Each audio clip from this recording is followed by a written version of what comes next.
Drama over Twitter continues. Shares lower today in reports circulating that there are still multiple headwinds facing this deal, including a hiccup in financing. Our own David Faber has been reporting on this story. Joins us now with the very latest. David. Yeah, interesting, Melissa. There's that hiccup in financing. That at least I can fill some blanks in on. Much else is still a mystery at this point in terms of what the two sides are doing, because we have been waiting for what we call a joint stipulation to stay the litigation.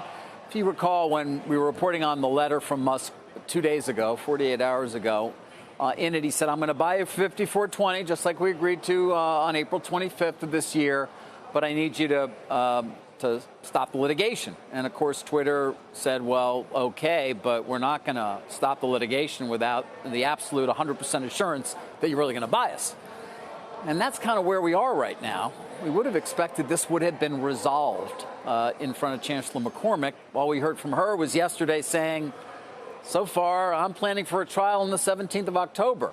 Now, we don't expect that's going to happen. Although Twitter stock has sold off a bit, and it's obviously trading well below $54.20.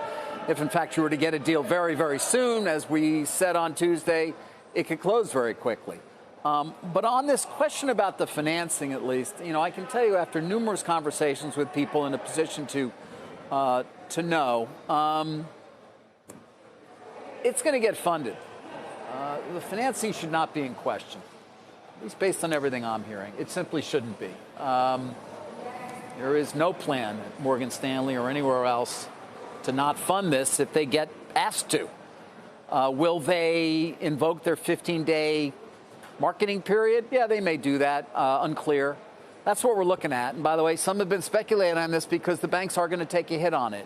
It may end up not being as bad a hit as the banks that financed the Citrix buyout have taken, but it will be a hit given the significant change in interest rates since they first signed on to that $13 billion financing. But it's not in question here, at least based on everything that I have heard. What is in question, Melissa, is exactly what's going on and when we're going to get something that we can actually report on, that investors can act on, that says, okay, they have now got it in writing, everything that has to happen, and then making that happen. And so we're kind of still waiting.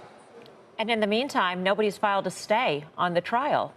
So that's set to proceed. So even if Elon Musk, even if the conspiracy theorists had it right, David, and in that Elon Musk did this because he didn't want to be deposed, because who knows what could be turned up in a deposition, because he could be asked about anything in theory, this doesn't solve the problem. No, they're going to solve the problem. The problem is simply that for whatever reason, and you can't blame Twitter for being nervous. We talked about them. Yeah. Talked about this on Tuesday, for wanting everything in writing. We're not going to set aside the litigation. At the same time, Musk could just buy the company, he'd own it, and then he could stop the litigation. I mean, expectations are we will still get there without it. But again, it is kind of curious that we've been waiting here for 2 days. And your point on the deposition is an important one. The best we can all come up with is he really doesn't want to be deposed. Is it because of deleted texts over Signal? Is it for any number of other reasons, ones you raised? He can be asked about anything. It was delayed. It was originally scheduled for today and tomorrow.